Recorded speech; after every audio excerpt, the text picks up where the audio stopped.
to get such an information, because it's broadened me and so many others who read this, the possibilities of existence, of such an existence. And so when a child is born to your civilization, would the soul need to be in a certain level of evolution to become one of you, because you're so much advanced then? Generally speaking, yes.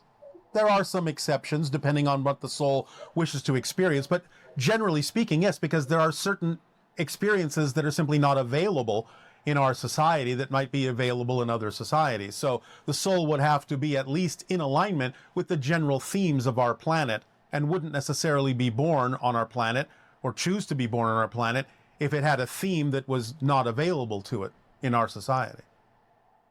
I understand. One more thing about your civilization is, you also in the book I was reading that your cities are in spaceship, so you're not contaminating or destroying the earth, the ground itself. Does that mean that there's no dwelling at all? There are temporary ones for a variety of purposes, like we described the idea that we may have what you call birthing villages that are erected and that function as a place for people to have children for a while, but then they're disassembled. Usually there are no permanent structures, except for a few exceptions that we can go into at another time, but they're few and far between. Most of the planet is natural, and any structures that are built for temporary reasons and then disassembled. I got you. So I like to move on to the blue man that you mentioned to us in the last transaction. Yes. The name blue man is English. So do they have name in their language, even though they're telepathic and they don't speak? There are members of their society that are physical, but remember that the versions that Earth is interacting with are those that have allowed themselves to shift and become both physicalized and also exist as energy forms. So their own societies, they have their own way of referring to themselves, but we're not really allowed to talk about that at this particular point. What we have shared with you is all we can share with you at this point about them. I understand it. So I would like still to stay with it, not about their information, but when you said, again, in one of the questions you answered, that we have to align ourselves with the same frequency as they are in order for us to, let's say I want to have the calmness that they have, and I need it at the time. So to become their frequency, this is something that I understand, but I really don't understand. Like, there is times that I will focus very lightly, almost no matter about something, and it manifests for me so easily, or I'm tuning into it so easily. Because you have a belief system that says it's easy for you to match that frequency, and in other things you have a belief system that says it's not as easy to match that frequency. So some things are going to appear effortless because you have a belief that allows you to allow it to be experienced in an effortless way. You just shift. Nothing is getting in your way. In other areas, there may be things you need to deal with and let go of before you can shift to that frequency. Everyone on your planet has these differences. Some things are easy and some things are challenging. So matching my frequency would mean focusing on them, focusing on a blue blob. How would I It's up to you to use your imagination and receive from your higher mind what works best for you as a technique.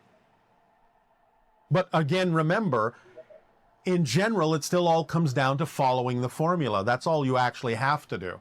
Everything else that's relevant will take care of itself and bring you the inspiration and opportunities to do it in the way that works for you most effortlessly. That's why we give you the formula. Then you don't have to break it down into what's the technique for this, what's the technique for that. Just follow the formula.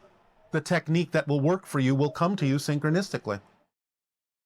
Sometimes, at this time, this is a very unique time right now on Earth. Yes. Because sometimes I feel the time is so slow, And sometimes I feel the time is so fast, and it comes and goes throughout the days and the weeks and the Of the course, hours. because you're creating time.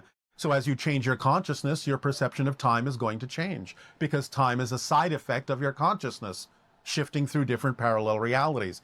So its pace is completely determined by where your consciousness is focused.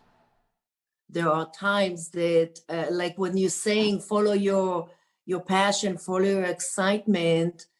There are many times at this current time, presently, that it looks so stretchy. It's Yes.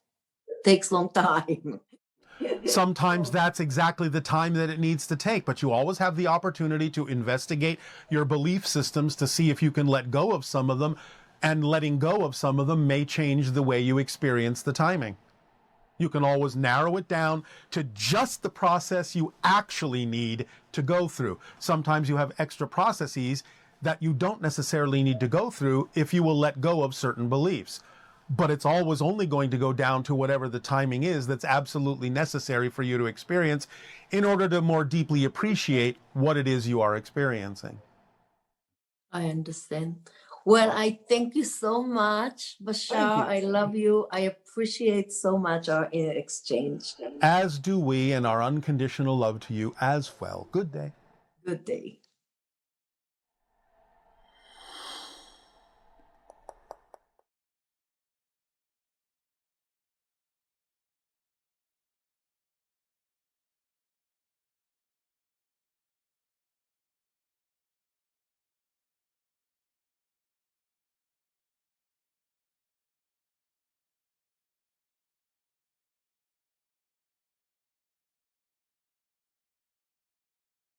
Hello, Tadeo. And good day, Anania. We have some questions for our live stream viewers. All right, please proceed. All right. Our first question is, can you please give us an update on the Eye of the Needle and where we'll be going through it at this point, where we are? Well, you have now made a significant shift in energy in a variety of ways. So this will, to some degree, accelerate the tunnel, the passage that we have termed the Eye of the Needle. So you can take advantage now of a more accelerated momentum of energy in a positive direction. But as we have already said, this will continue until about 2023.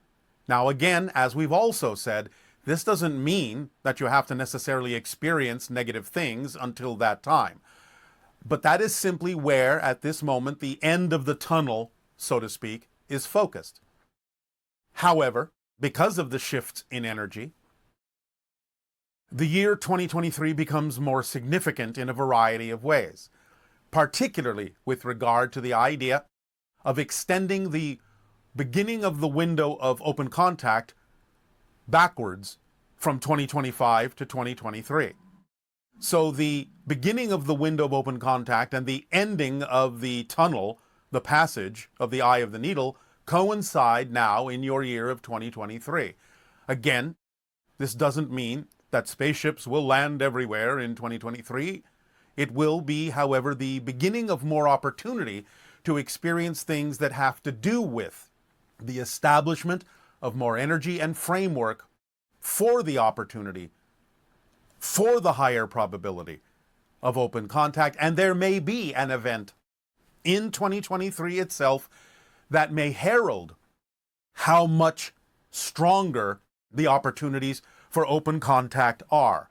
So in 2023, there can be new information coming in from your space probes, new information from your scientists about the probability of life off the Earth, and even an increase in the probability of there being more large-scale UFO sightings in the year 2023. So look to that year as you emerge from the tunnel of the Eye of the Needle, as also emerging at that time into the beginning of the window for open contact and the increase in probability for awareness of what is going on, not only globally on your world, but also to begin to really start incorporating in your reality the ideas of life elsewhere in the universe. Now, energetically also, with regard to the shifts that are being made now, and in particular in the areas in your country that you are calling Arizona, that you are calling Georgia, you may notice the idea of a reflective reverberation or frequency that has happened in the sense of the shifting of vibrational energies in those two states in the direction that you have now chosen collectively. Because the idea is that the vortex in Sedona is mirrored by a vortex over Atlanta.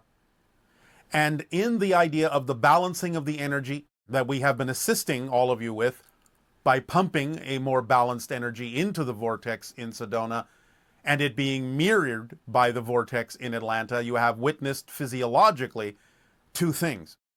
Number one, the shifting of energy in those states to a great degree, going in the direction of the choice that you have made politically. And also, this happened by the occurrence of more individuals coming into the cities in those two states that are representative of a different demographic.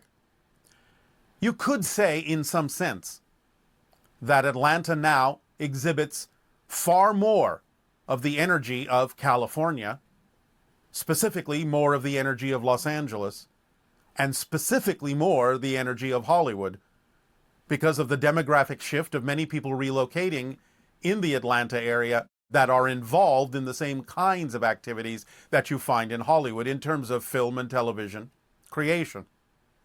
So the idea is that the shift of the West Coast energy is now more shifting to the East Coast and the southern areas because of the connection between the two vortices, also between Sedona, which is also receiving, and Phoenix, which is also receiving more of the demographic of the West Coast as people relocate to those areas that bring that kind of energy with them, and seeing it mirrored by the Atlanta vortex.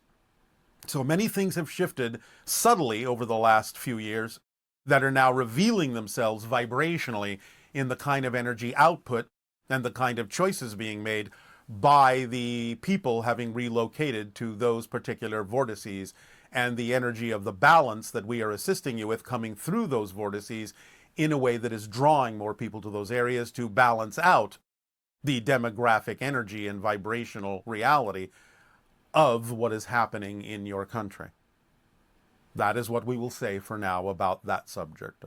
Okay, and I suppose tagging on to that is the election and what happened today with Biden being elected.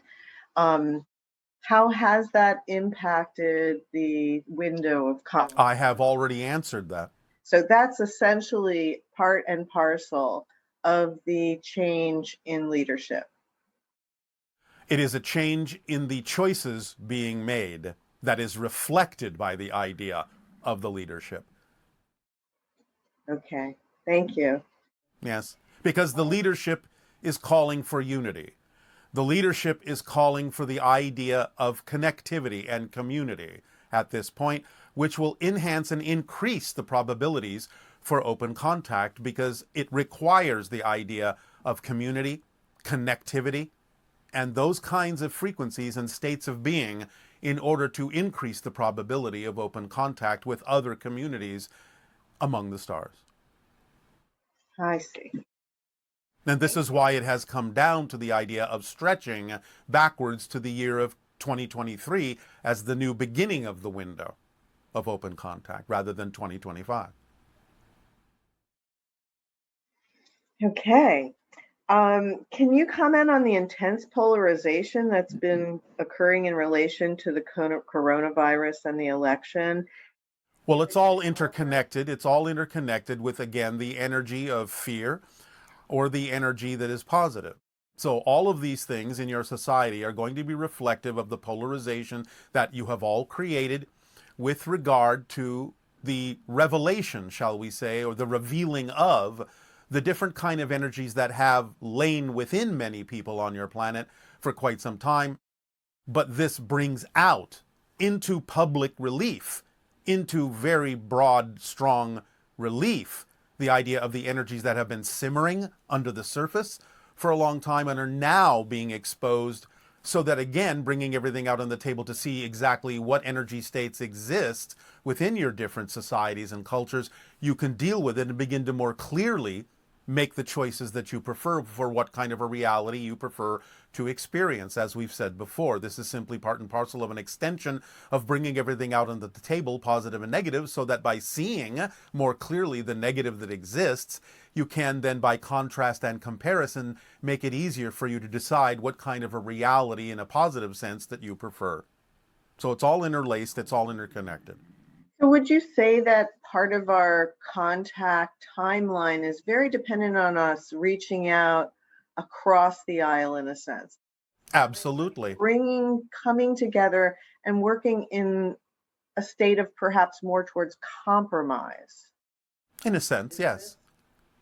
More a state of balance, and also more the opportunity through conversation of various kinds to really explore why people make the choices they make.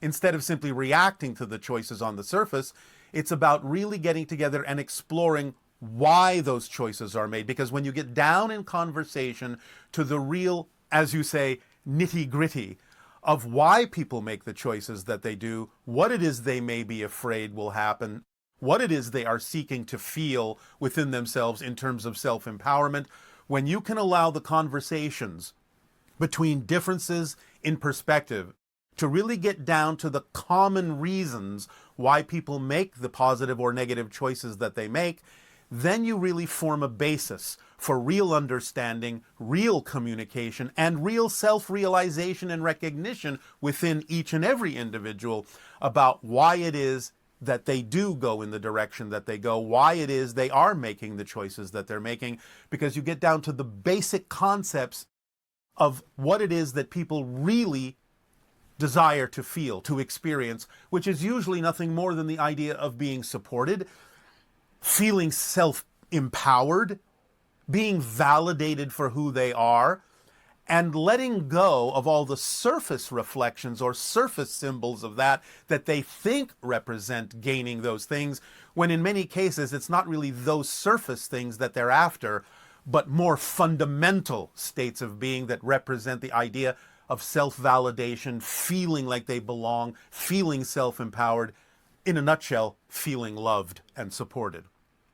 So when you can really connect in that way, the conversations won't be so superficial about the symbols that people choose to represent their attempt to feel those things, but you'll really get down to the real reasons that they create those symbols, create those outer surface appearances, because they're seeking something deeper. They're seeking a deeper connection, a deeper sense of validation, a deeper sense of being supported, and a much deeper sense of love.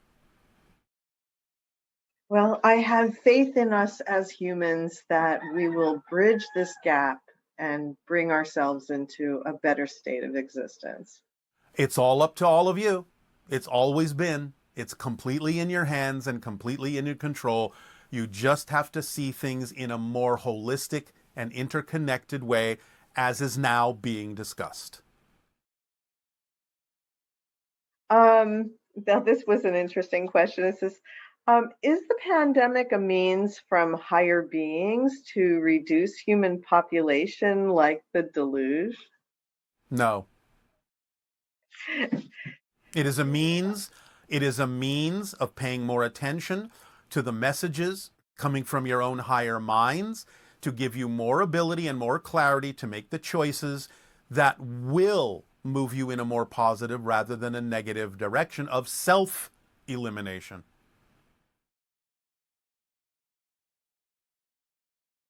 So we have some questions directly related to the monologue today. Yes. One of, essentially about state of being and synchronicity and those ideas. Yes. One individual says, to me, it seems that some states of being are easier to adopt than others. For example, it seems easier to adopt the state of being rich than it is of being poor. A rich person can act and feel poor with no problem, but how can a poor person feel or act rich, especially if you can't provide food for your children? All right, well, there are several assumptions in that question that are not necessarily accurate. First and foremost, remember that it always, and I mean always, comes down to what you believe to be true about yourself.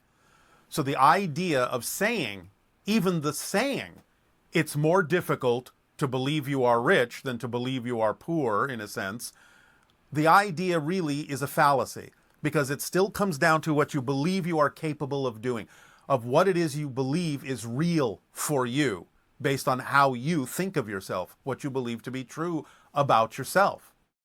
Now, we understand that there are outer reflections and outer symbology saying, well, we don't have enough food.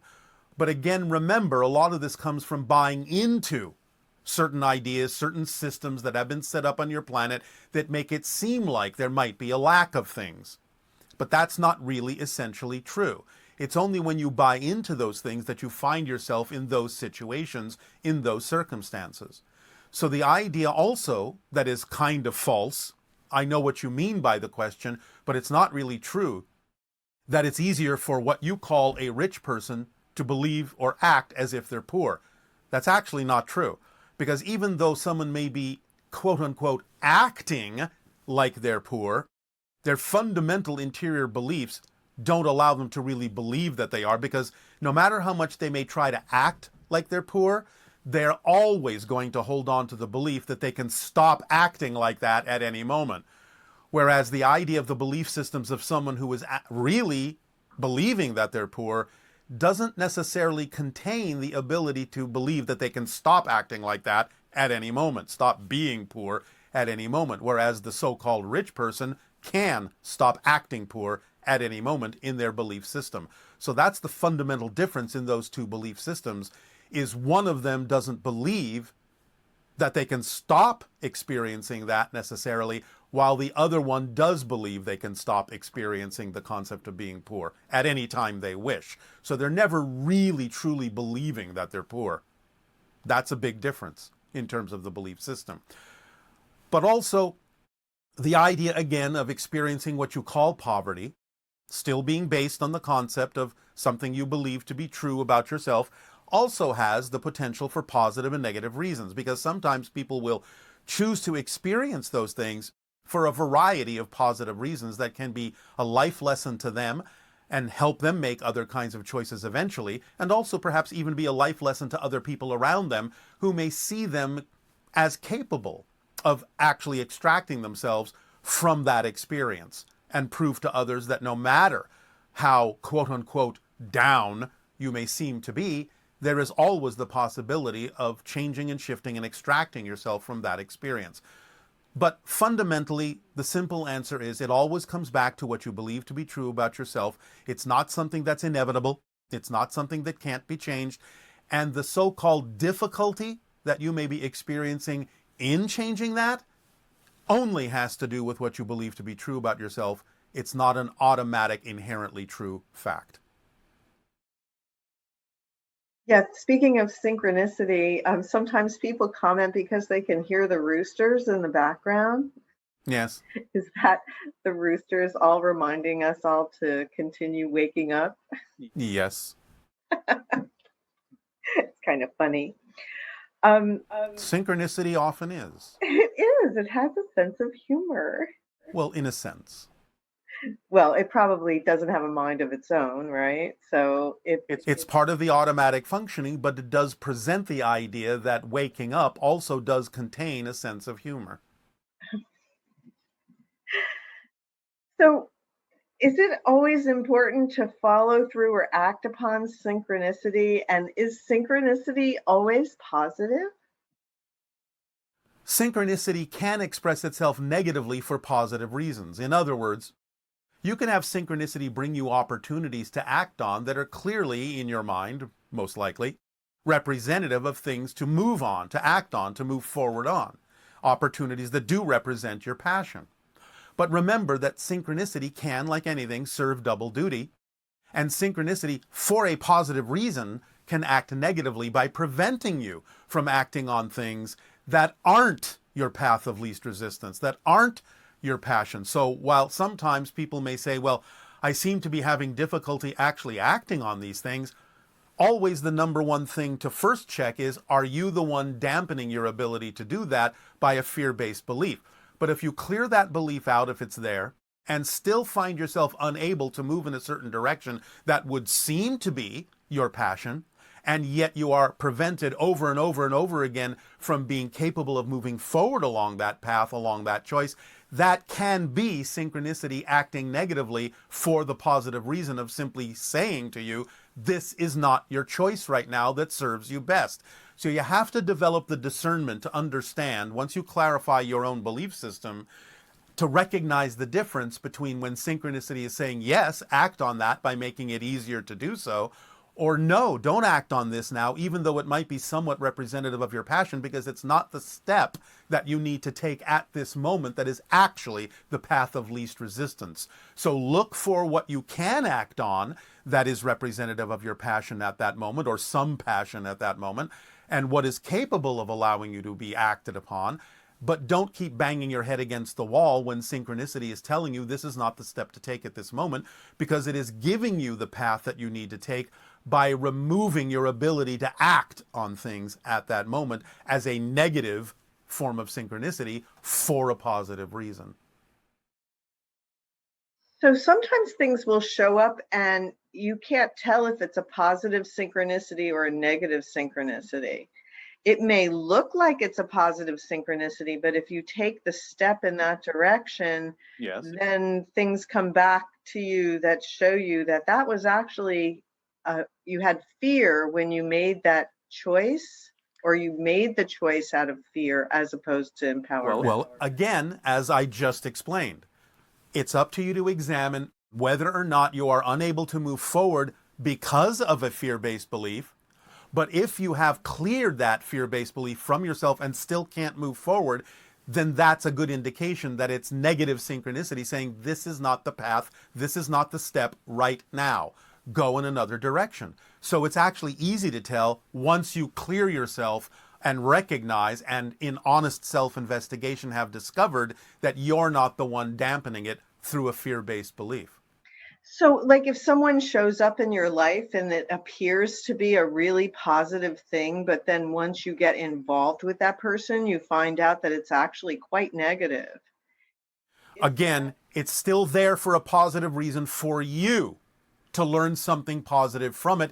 If nothing else, recognize the signs that these are not the kind of people you want to interact with. That's a positive lesson learned from something negative coming into your life because you're using it in a positive way. That's why it's so important. The fourth step of the formula is so important, so critical, to always remain in a positive state so that even if something manifests in your life that you objectively don't prefer, by staying in a positive state, you will learn something positive from it. You will know it's there for a reason that could serve you. And if you stay in the positive state, you'll be able to use what you don't prefer in a way that you do. And where does discernment fit in this idea? Well, again, if you're really honest in your own self-investigation, you can know the difference between excitement and anxiety, and you can have the discernment to tell more easily what it is that is appropriate for you and what is not. You'll recognize the vibrations more quickly by having honest self-investigation and clearing yourself of fear-based beliefs. It will simply come down to an expansion of your senses to be able to tell the difference between what is and isn't vibrationally compatible with you, and even if it shows up, then to simply use it in a way that is vibrationally compatible with you, regardless of whether the thing itself or the person themselves actually ever changes. Doesn't matter. You can still recognize what is not vibrationally compatible with you in its own essence while still using its presence in order to move forward in a way that is vibrationally compatible with you. So the difference between the idea of presence and essence is easy to discern. The more you clear yourself of fear-based beliefs, you'll simply expand your ability to sense what is not vibrationally compatible, but also maintain the ability to use it in a way that is vibrationally compatible.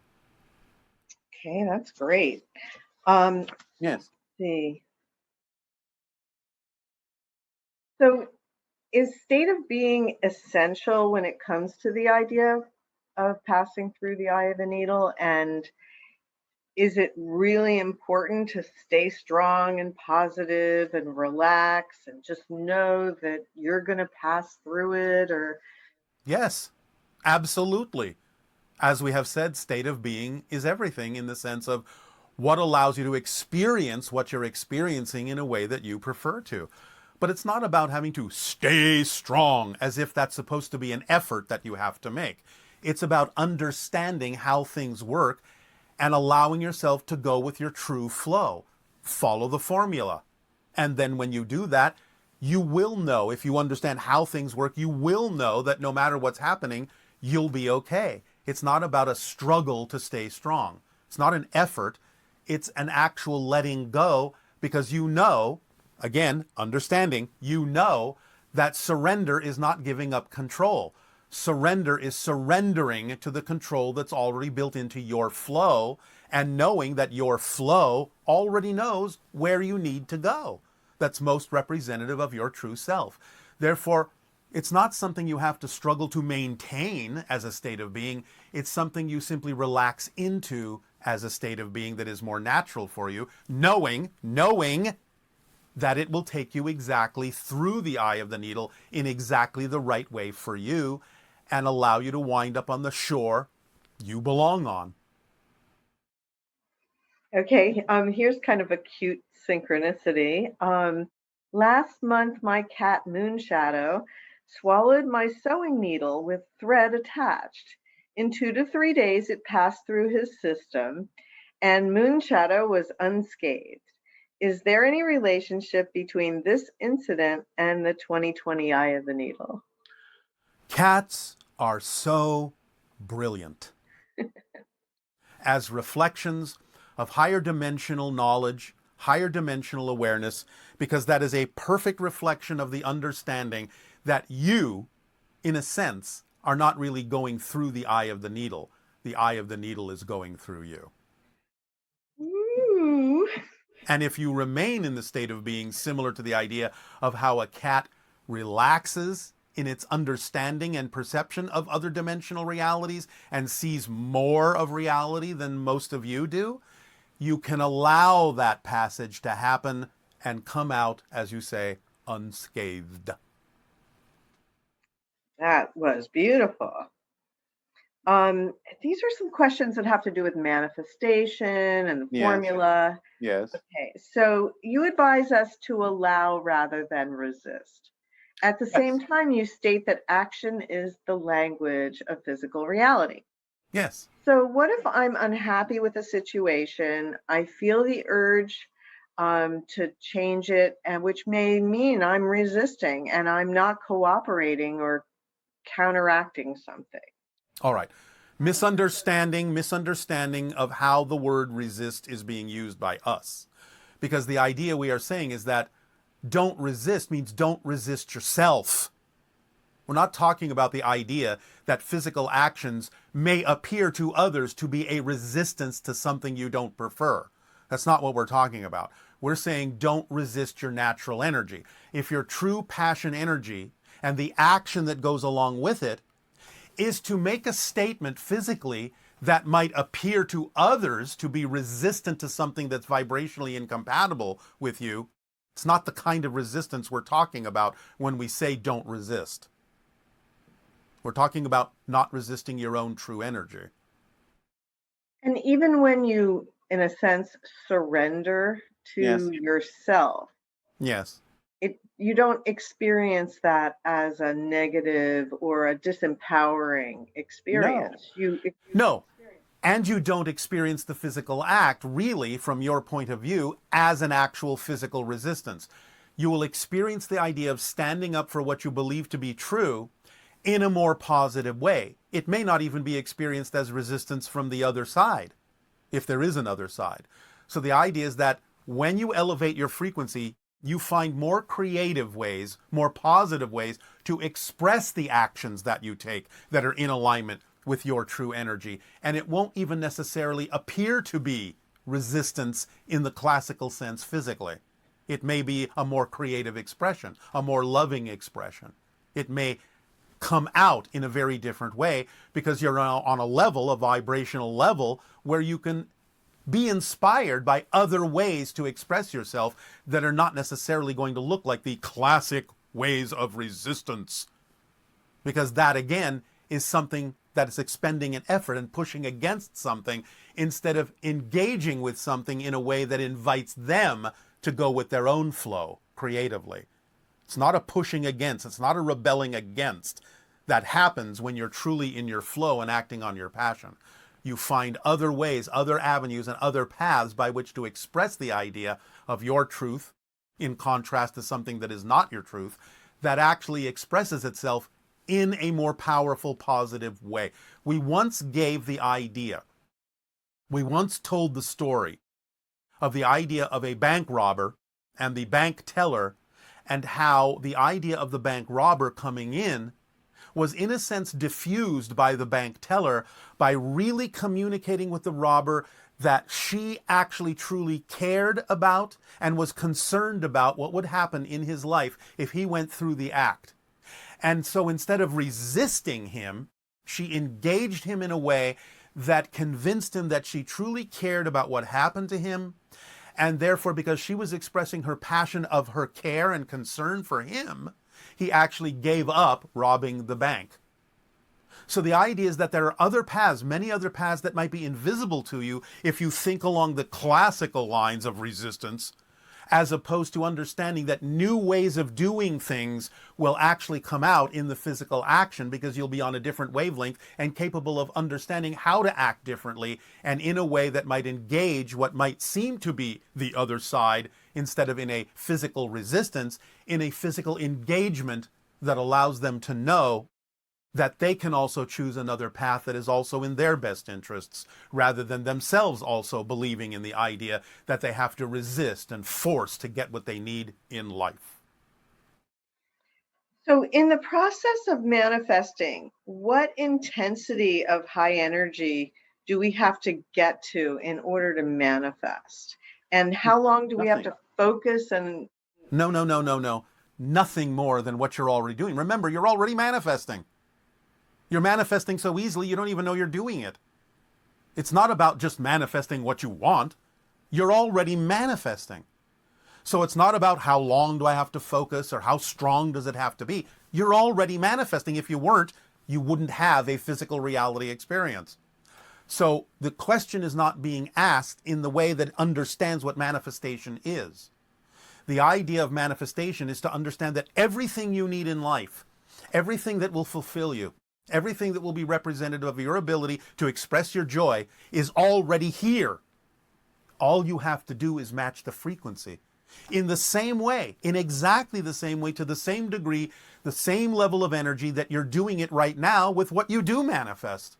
It's just a matter of shifting the frequency to be more coherent and harmonious with other things that are already here other than what you're perceiving. Because it's not about manifesting something as if it doesn't already exist.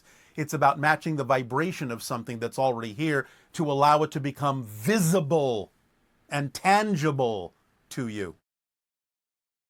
So you don't need any more power, any more strength, any more duration, any more focus than you already have, because you're already manifesting effortlessly every second.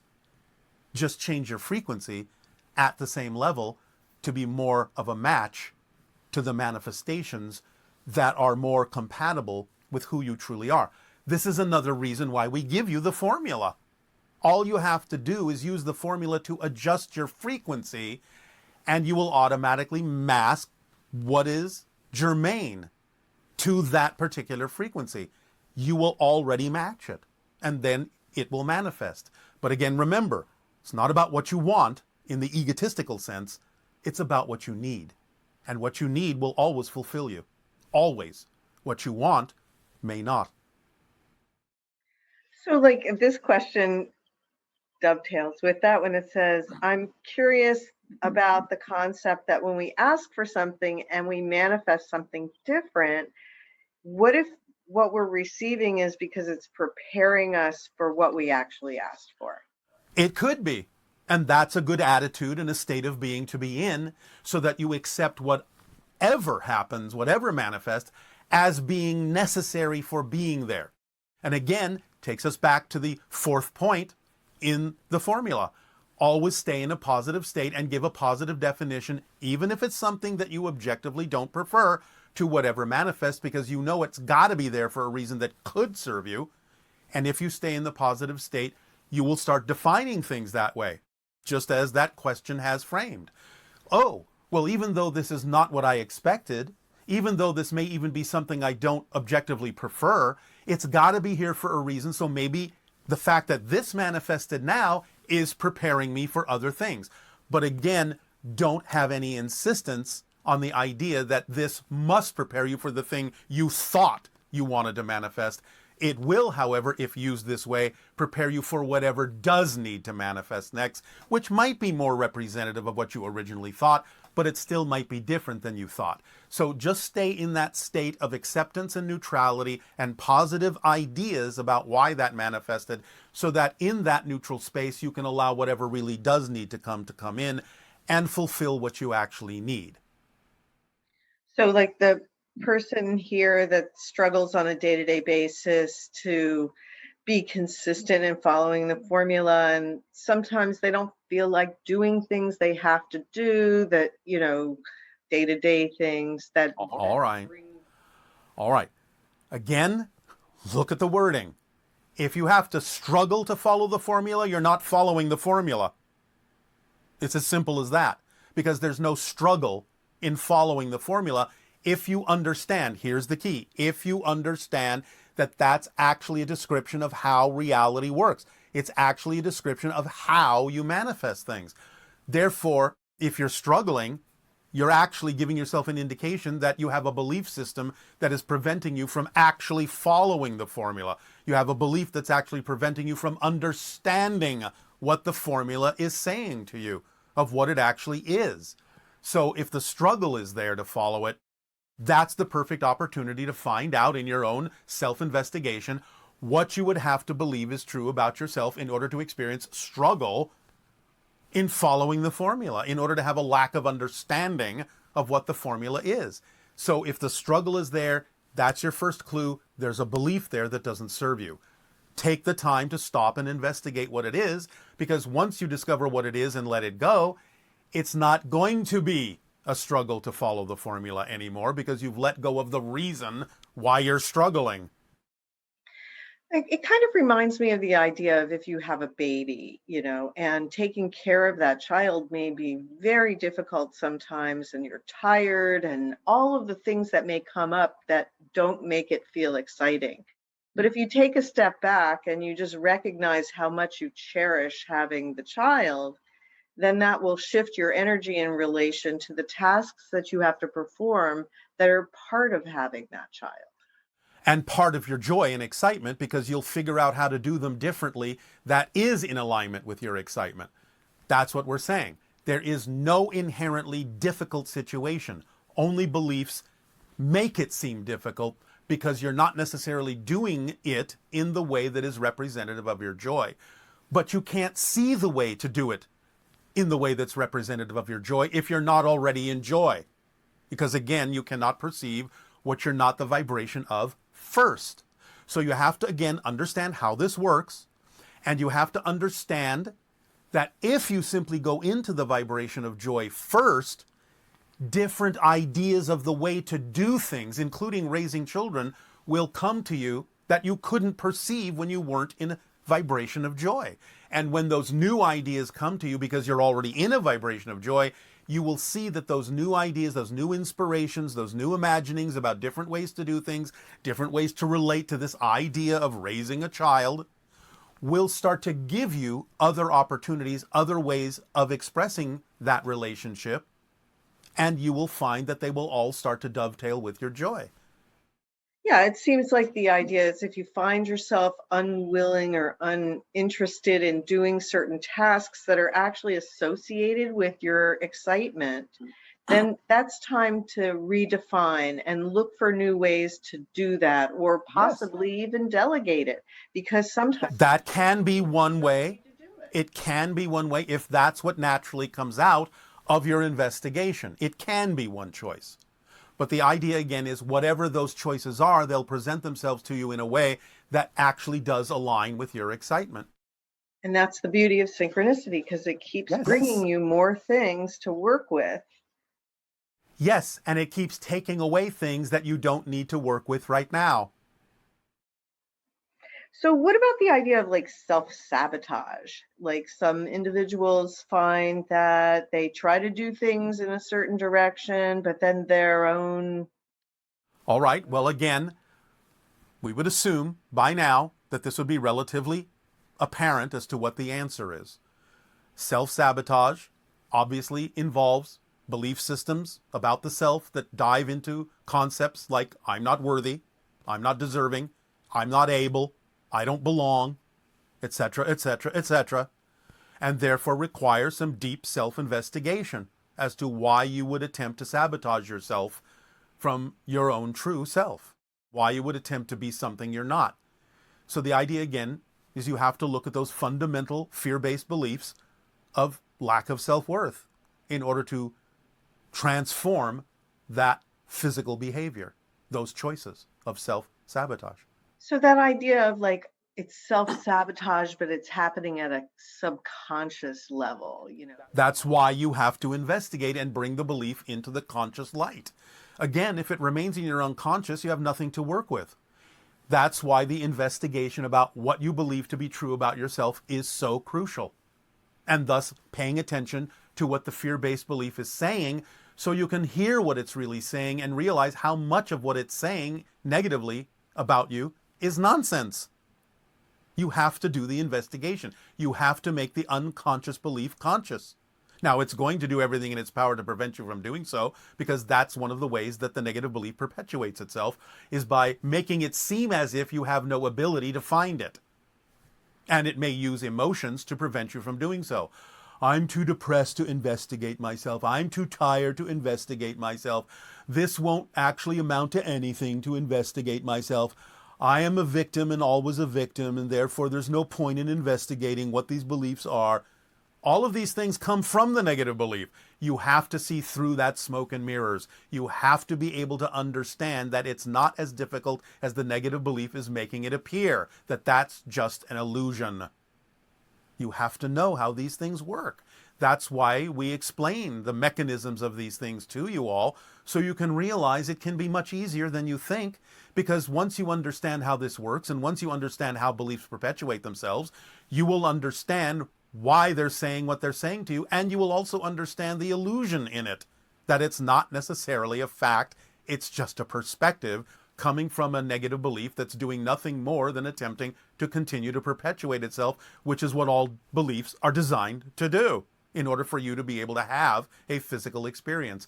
Because if the belief systems couldn't perpetuate themselves in one way, shape, or form, there would be no possibility of having a physical reality experience, because it doesn't really exist unto itself. It only exists as a projection of your consciousness. The experience of it is real, but the physical reality itself is nothing more than a cardboard facade. That's very helpful. All right. This individual says, I've had many experiences where I moved pencils like an instant manifestation in a way that didn't follow the laws of physics. Well, it does follow the laws of physics, just not physics that you're familiar with yet. And there was no intention of doing anything of the sort. It just like happened. So yes, then for that individual, they have given themselves an opportunity through that experience of telekinesis to understand that physical reality is just a projection.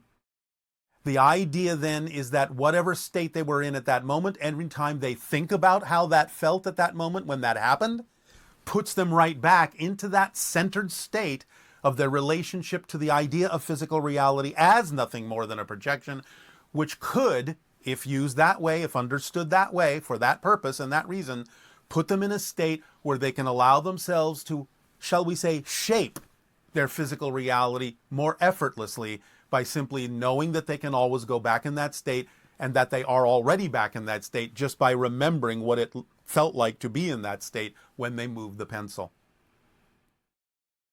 And now, one moment.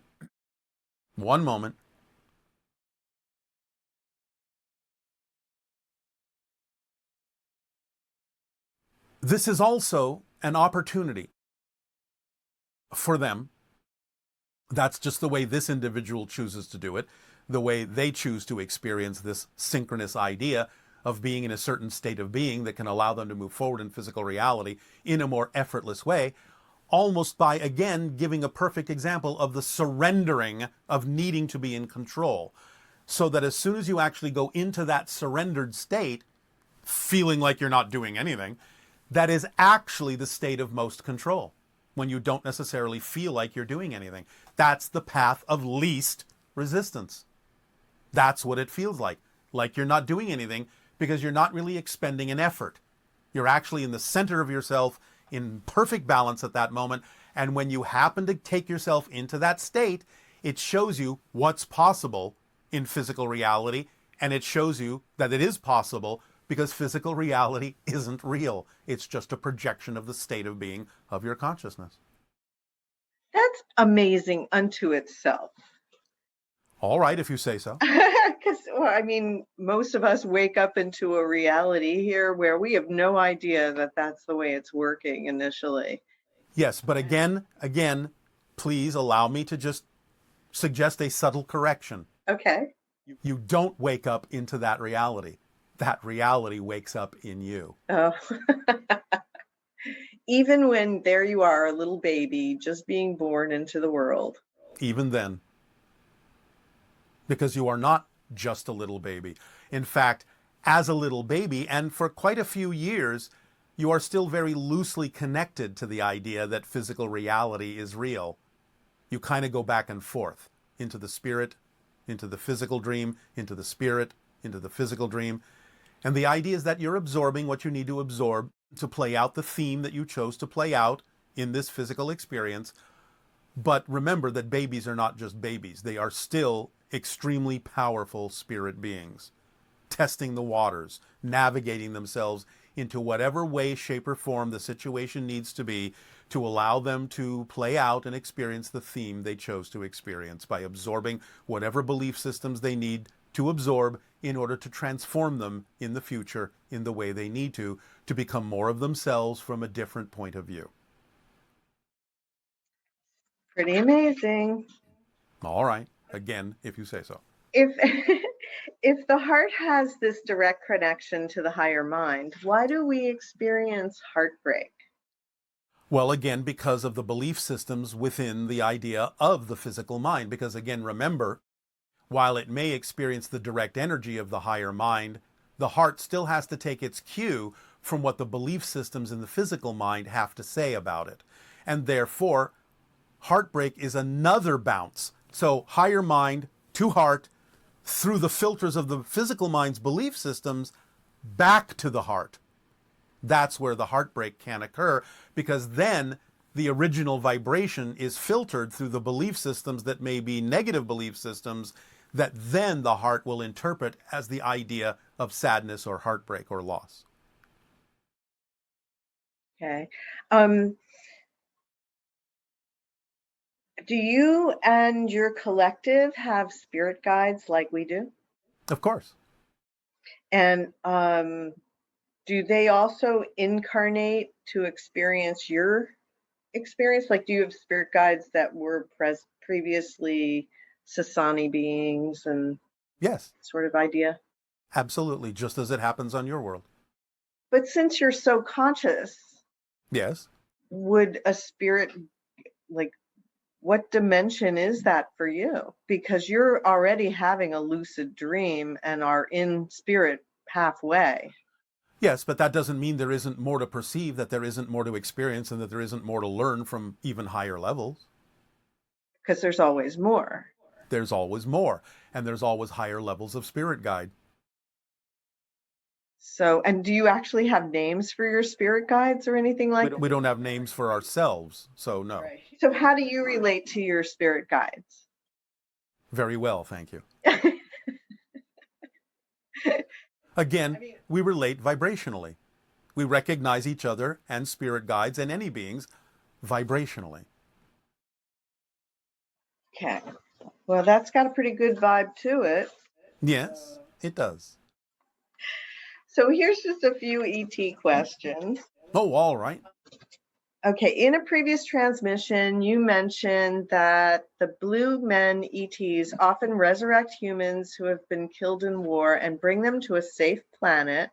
Yes. But how did the human circumstance attract the blue men in the first place if they were dead and in spirit?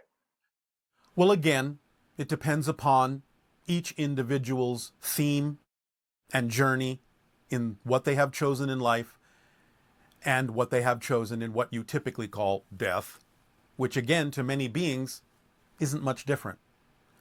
So the idea is that they have simply, either by their culture, been more open, or by their journey of choice or theme more open to having that as a probability as part of their journey, that they would be shifted in that way to another reality through the auspices of what you call death, which again, from higher beings' point of view, isn't really that much different than life. So, in many cases, it's simply part of what they chose to experience for a variety of reasons, and you have to take it on a kind of a case-by-case basis as to why they wound up transitioning that way.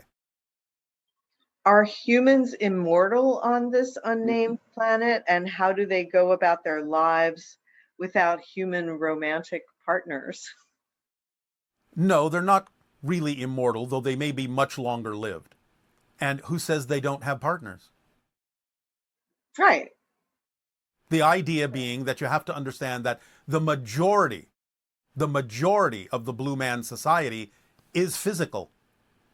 It's only a few that have taken upon themselves the ability to become energy and transform themselves and change their shape, appearing somewhat human or simply as energy.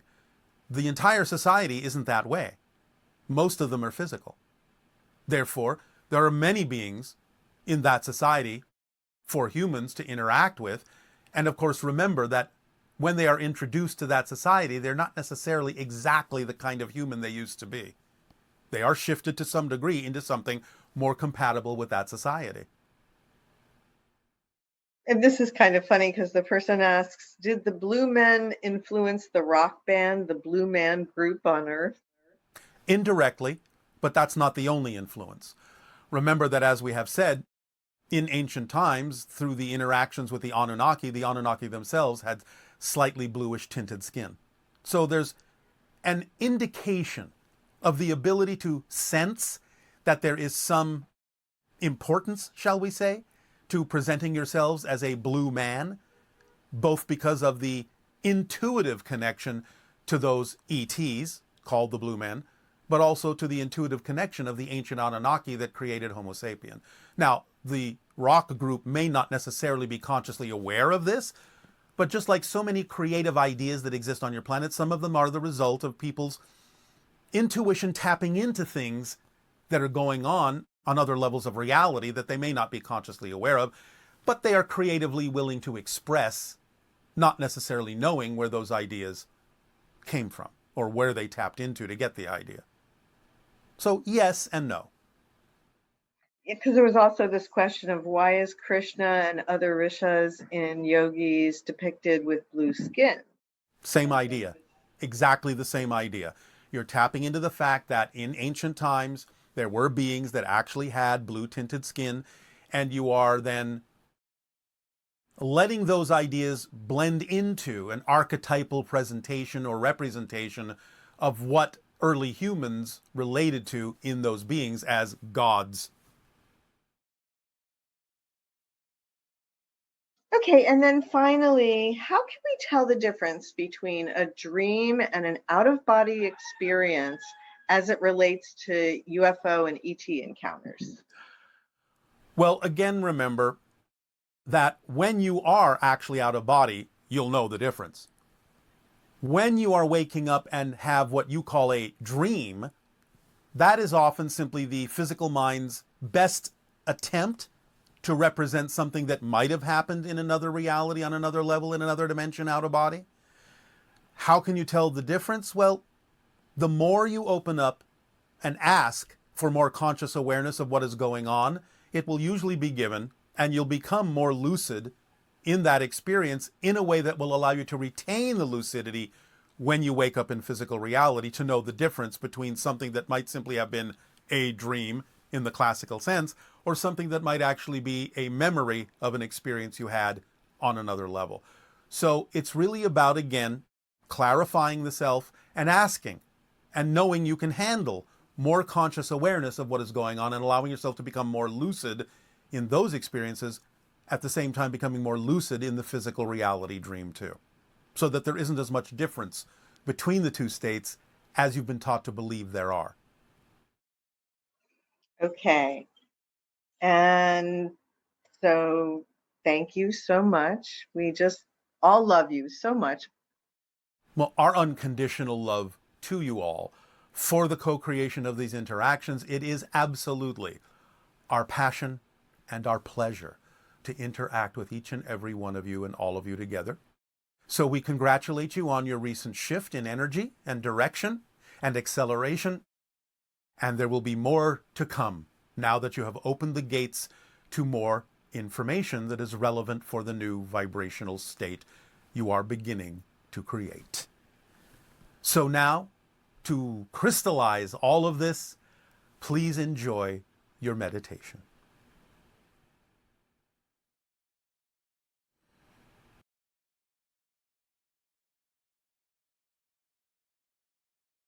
If everyone now will simply allow themselves once again to relax, be comfortable in your own space. Let go of the worries and the cares of the day. Just let go. Let them drain away. Let them drain out of you until you simply feel warmth filling you up in the empty space you have created by letting go of those things that are no longer relevant for you. So in that warm space now, you can allow a blending to occur. So whatever form of image or music you wish to apply to this, by all means proceed, but allow yourselves to remain aware, alert, and conscious of the fact that your state of being